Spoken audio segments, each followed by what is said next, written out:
Tollywood హీరోల్లో mister perfect లిస్ట్లో నాగచైతన్య పక్కగా ఉంటాడు. ఈ హీరో ఫస్ట్ కిస్ ఎక్స్పీరియన్స్ ఎప్పుడయ్యింది? చైతు తొలి ముద్దు ఎవరికి ఇచ్చాడు? ఓ సందర్భంలో ఆయనే స్వయంగా వెల్లడించిన అసలు నిజమేంటో ఇప్పుడు తెలుసుకుందాం. రీసెంట్గా తండేల్ మూవీతో బ్లాక్ బస్టర్ హిట్ కొట్టాడు నాగచైతన్య. చాలా కాలం తర్వాత తాను ఎదురుచూస్తున్న సాలిడ్ సక్సెస్ తాజాగా తనను వరించటంతో పండగ చేసుకుంటున్నాడు చైతు. ప్రస్తుతం తండేల్ సక్సెస్ ఫుల్ ఎంజాయ్ చేస్తున్నాడు నాగచైతన్య. ఇక నెక్స్ట్ సినిమాలను కూడా చాలా జాగ్రత్తగా ప్లాన్ చేసుకోబోతున్నాడు. టాలీవుడ్లో మిస్టర్ పర్ఫెక్ట్ హీరోలు చాలా తక్కువ మందే ఉన్నారు. వారిలో నాగచైతన్య కూడా ఒకరు. చాలా కామ్గా తన పని తాను చేసుకుపోతూ ఉంటాడు. చైతుకి స్టార్టం లేకపోయినా ఆయనతో సినిమాలు చేయటానికి హీరోయిన్లు ఎక్కువగా ఆసక్తి చూపిస్తూ ఉంటారు.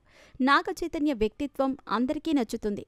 సాయి పల్లవి లాంటి మరికొందరు హీరోయిన్లు నాగచైతన్య జోడీగా నటించటానికి ఏమాత్రం ఆలోచించకుండా సై అంటూ ఉంటారు. ఇక పర్సనల్ లైఫ్లో కాస్త ఎదురుదెబ్బలు తిన్నాడు చైతు.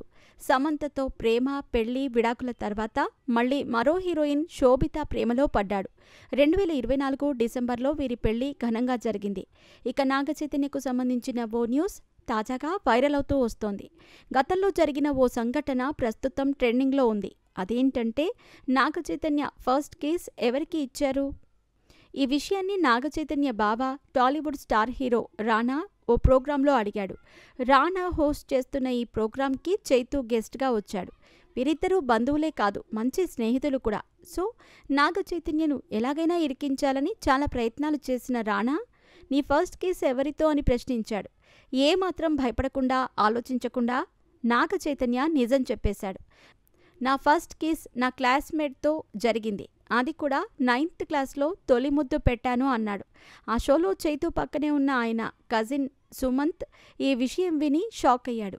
ఇక వెంటనే రానా అందుకొని చూడ్డానికి ఇంత అమాయకంగా ఉన్నావు కదరా అన్నారు. దాంతో చైతు రిప్లై ఇస్తూ అమాయకంగా ఉండటమే నాకు ప్లస్ అయ్యిందిరా అని అన్నారు. ఇలా చైతు తన స్కూల్ డేస్ లవ్ ఫస్ట్ కిస్కి సంబంధించిన విషయం వెల్లడించటంతో నెటిజన్లు రకరకాలుగా కామెంట్లు పెడుతున్నారు. నాగచైతన్య మిస్టర్ పర్ఫెక్ట్ కాదు, ప్లే బాయ్ అంటూ ఫ్యాన్స్ ఆట పట్టిస్తున్నారు.